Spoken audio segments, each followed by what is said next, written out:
that person. You're like, oh shit, I'm married to an alcoholic. Like, you can't see any of this when you're in the middle of it, but when you leave, it's like, oh my gosh.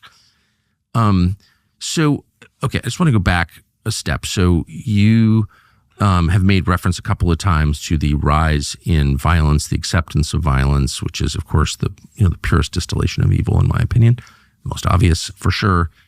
And there are signs that it's, we're entering a violent stage. I pray that we're not, but it feels like we are. You just had a longtime employee assassinated. I don't know the extent to which you want to talk about that, but what was that? Is it a harbinger of things to come?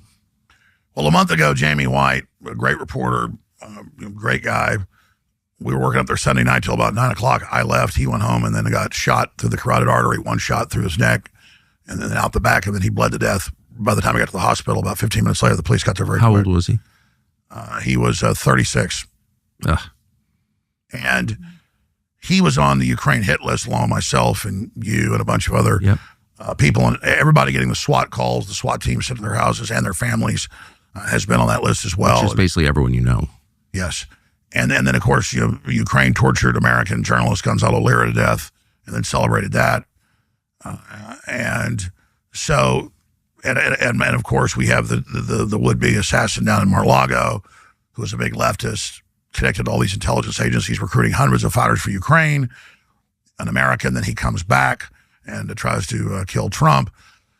So I think, you've seen Alexander Dugin's daughter blown up in front of him in 2022. In Moscow by the Ukrainians. In Moscow. Murdering a guy's daughter, applauded by Anne Applebaum and all the rest of the ghouls in the United States effectively, because they don't like Alexander Dugin's ideas, so it's okay to murder his daughter with the, Well, that's the new, that's clearly the help of U.S. intel agencies. Let's stop lying about it, right? The CIA. Absolutely. I said 3+ years ago when the war started, I said the U.S. is running all the targeting. Of course they are. With the weapons. That's just a fact. And with their soldiers on the ground, because I know some of the people whose sons are there, when it all started, were really nervous. They didn't give me details, but they're like, yeah, your sons are there, special operations.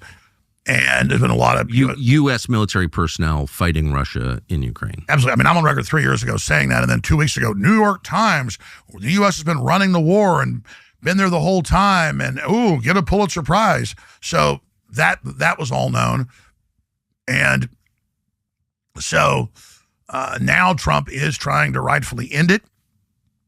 People that don't know, I know your audience knows, but we have Victoria Nuland, we have Soros, back when he could still talk, on Fareed Zakaria on CNN saying, oh yeah, we went there with State Department money and overthrew their government 15 years ago. And we did it again. And we're finally going to break up Russia. And I'm going to be the czar of Russia. 5 weeks ago, they had the deputy head of the unelected EU Commission say, oh, we're going to keep this war going for decades. And we're going to bankrupt Russia with it. And we're going to break Russia in 5 parts. So they're on the news saying, we want peace. We want love. Oh no, Ukraine will never join NATO, which is why Putin went in.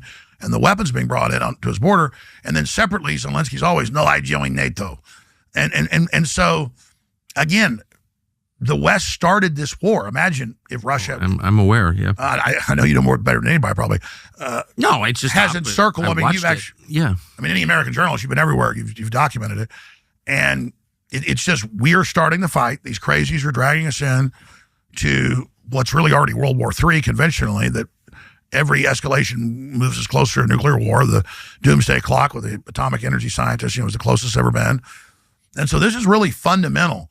And so any concern I have about being sued or lawfared or attacked doesn't even hit my psychological, spiritual, mental radar, because the big threat is so big of what these megalomaniacs are doing.